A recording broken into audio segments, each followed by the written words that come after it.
Tere, väike sõber! Mina olen Palingu, vana flamingo, kes rändas mööda ilma ja korjas lugusid. Täna räägin sulle ühe väga tähtsa loo. Loo ühest pisikesest leevikesest, kes õppis ühe kõige olulisema reegli oma elus. Sügava metsaservas, suure paju oksal elas väike leevike nimega Liina. Liinal oli punane rind nagu kõige kaunim mari ja silmad mustad ja säravad nagu küpsed mustikad. Ta oli juba päris suur, ta oskas üksi metsa lennata. Ühel hommikul ütles emme: Liina, vanaema saadab täna palju marju, lenda tema juurde ja too marjakorv koju. Sa tead teed. Ma tean, ütles Liina uhkelt.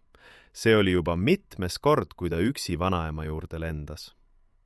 Aga enne kui Liina lendas, peatus emme veel hetkeks.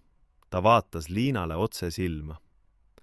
Liina, kuula mind tähelepanelikult. See, mida ma sulle ütlen, on kõige tähtsam asi maailmas. Liina noogutas. Kui sa kohtud kellegagi, keda sa ei tunne, ükskõik kui sõbralik ta tundub, ära mine kunagi temaga kaasa. Mitte kuhugi, mitte ühte sammu. Tule kohe tagasi koju ja räägi mulle. Kas sa lubad? Ma luban, ütles Liina. Ükskõik, mida ta sulle ütleb, kordas emme. Ükskõik, mida ta sulle pakub, sa lihtsalt ei lähe. Ma mäletan, emme. Liina lendas teele. Päike paistis lehtede vahelt ja mets lõhnas värskelt.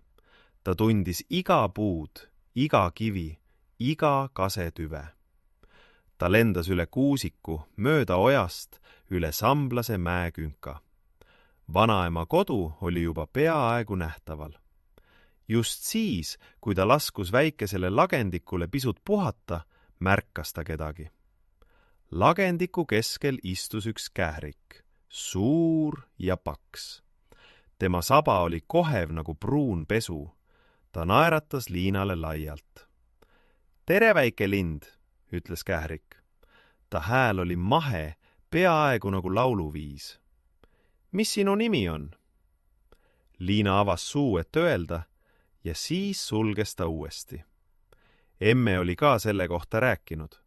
Ära ütle võõrale oma nime. Kährik naeratas veel laiemalt. Pole midagi, et sa ei taha öelda, aga mul on sulle midagi näidata, midagi väga ilusat. Liina vaatas teda.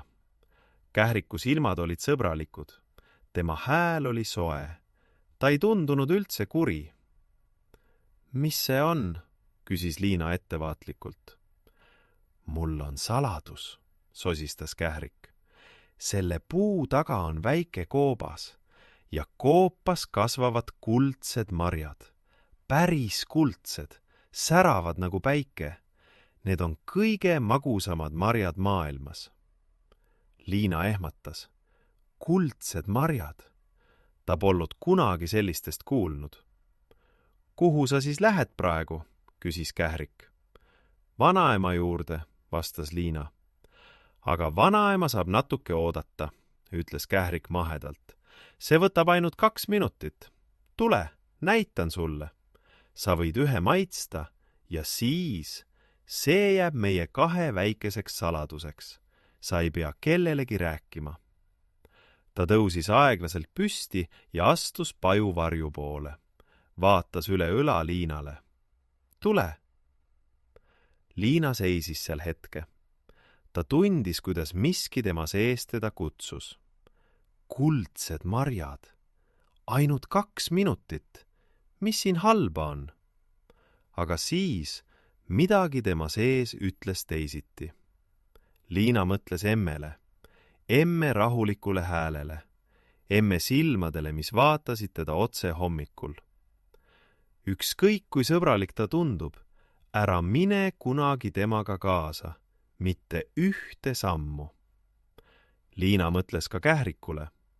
Ta oli sõbralik, ta naeratas, ta lubas midagi väga ilusat.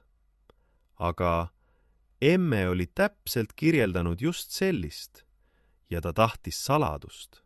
Sellist, mida Liina ei tohi rääkida emmele ega isale. Liina kogus kogu oma julguse. Ei, ütles ta selgelt. Ma ei tule, mu vanaema ootab mind. Kährik peatus. Tema naeratus muutus natuke. Mitte enam nii soe. Ainult üks Mari, väike lind. Tule. Ei, ütles Liina veel kord, kõvemini. Ma lendan ära. Ja ta lendas. Mitte vanaema juurde, vaid otse koju, sama teed mööda, kus ta oli tulnud. Ta lendas nii kiiresti, kui ta tiivad teda kandsid. Emme nägi teda kaugelt ja lendas vastu.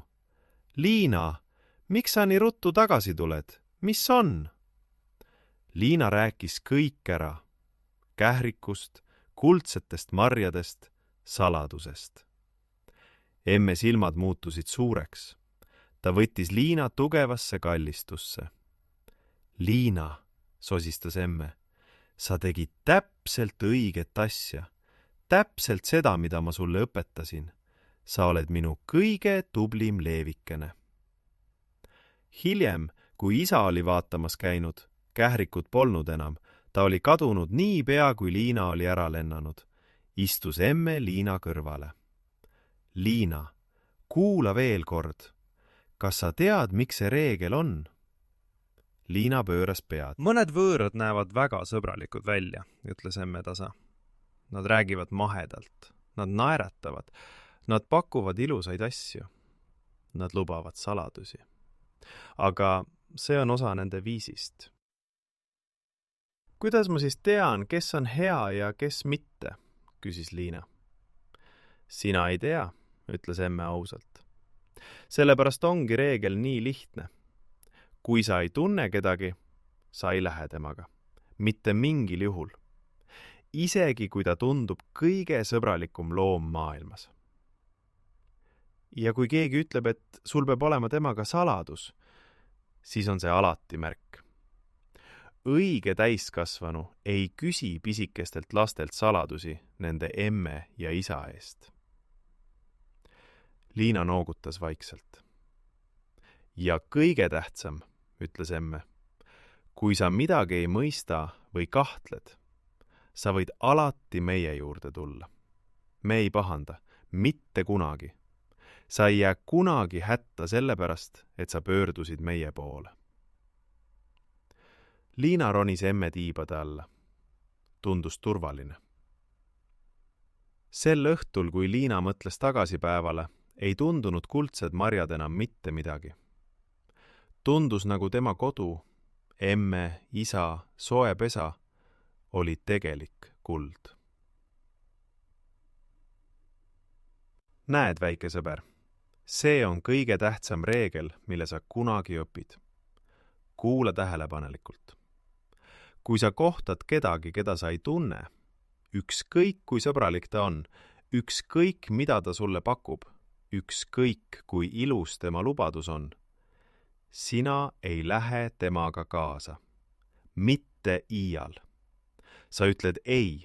Sa lähed kohe koju ja sa räägid emmele või isale või kellelegi täiskasvanule, keda sa usaldad.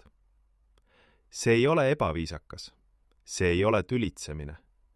See on sinu turvalisus. Sinu emme ja isa armastavad sind väga-väga ja just sellepärast nad on selle reegli sulle õpetanud. Head ööd, väike sõber. Sinu Palingu.